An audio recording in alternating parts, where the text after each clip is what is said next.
Bonjour à tous et bienvenue pour ce deuxième petit tutoriel rapide. Donc l'idée c'est en quelques secondes vous montrer une simple manipulation, une seule manipulation qui peut vous aider à rectifier vos images. Comme pour le premier tuto, nous travaillons sur GIMP 2.8.8. Je ne fais plus de rappel sur GIMP, je vous conseille simplement de vous reporter au premier tutoriel. Aujourd'hui, qu'est-ce que nous allons faire? Nous allons simplement redimensionner une image, c'est très simple sur GIMP. Comme la fois précédente, nous allons ouvrir une image, fichier ouvrir. J'ai préparé une petite image pour vous. Voilà, une image avec un paysage.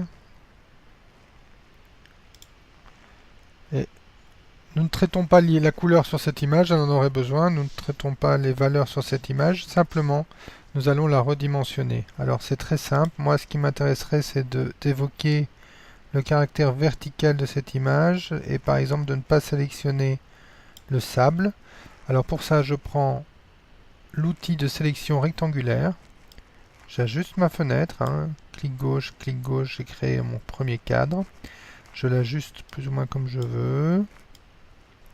Vous avez les proportions qui sont reprises en bas. Regardez, si je bouge, vous voyez les proportions de mon image qui est reprise en bas. Après je la réadapterai au besoin. Mais en tout cas voilà, c'est ce qui m'intéresse, c'est cette image là, c'est là-dessus que je veux travailler. Après si je veux la faire rentrer dans un A4, un A3, un A5, tout ça est encore paramétrable par la suite. Mais je veux d'abord recadrer sur ce rectangle. Eh bien c'est très simple, j'ai donc fait cette première sélection. Je vais dans Images et je fais l'option, je clique sur l'option Rogner selon la sélection. Voilà, j'ai maintenant une image redimensionnée sur laquelle je peux zoomer, sur laquelle je peux retravailler. Ici pour le coup, vous voyez bien qu'elle est en basse pixelisation, je ne vais pas faire grand chose avec cette image. C'est plutôt une image d'ambiance. Je sauve, petit rappel, sous GIMP, préférez la fonction exporter.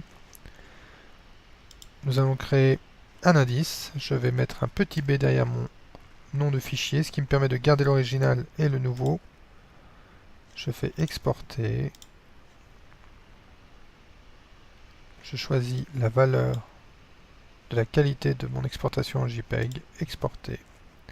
Et voilà, c'est terminé pour cette petite explication. Comme d'habitude, n'hésitez pas, faites-nous part de vos commentaires, n'hésitez pas à nous questionner. À bientôt.